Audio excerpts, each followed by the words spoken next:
बिस्मिल्लाहिर्रहमानिर्रहीम। अस्सलामुअलैकुम। आप देख रहे हैं यूट्यूब चैनल आम सी बातें। तारीख गवाह है कि जितना जल्दी लाहौर हाई कोर्ट शरीफ खानदान को इंसाफ देता है, इतना जल्दी तो माँ भी अपने बच्चों की नहीं सुनती। जैसे पहले मरियम नवाज साहिबा को जमानत दी गई और साथ ये भी हुक्म दिया गया कि जब मरियम नवाज को गिरफ्तार करना हो तो उनको 10 दिन पहले बता दिया जाए। इससे पहले पाकिस्तान की तारीख में ऐसा कोई फैसला नहीं आया।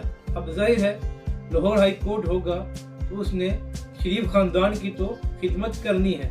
इसके बाद हमजा शहबाज को भी जमानत मिल गई और शहबाज शरीफ साहब को भी जमानत मिल गई।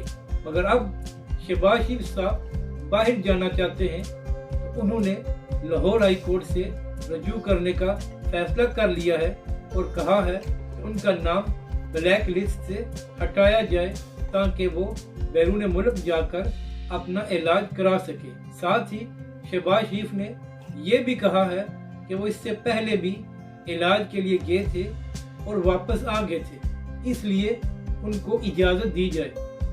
उम्मीद तो पूरी है कि लाहौर हाई कोर्ट हमेशा की तरह शरीफ खानदान को मायूस नहीं करेगा। मगर एक बात है यहाँ पर कि शहबाज शरीफ साहब कहते हैं उन्होंने लाहौर और पंजाब की हालत बदल दी है, तो फिर क्या वजह है कि वो एक अस्पताल भी ऐसा नहीं बना सके जहाँ पर अपना इलाज करा सके।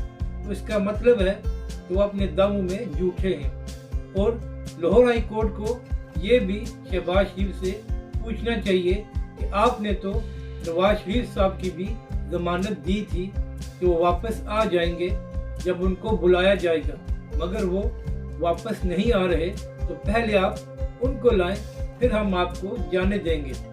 मगर ऐसा कभी नहीं होगा क्योंकि ये लाहौर हाई कोर्ट है और इसने हमेशा शरीफ खानदान के साथ इंसाफ ही किया है और अब भी ऐसा ही होगा।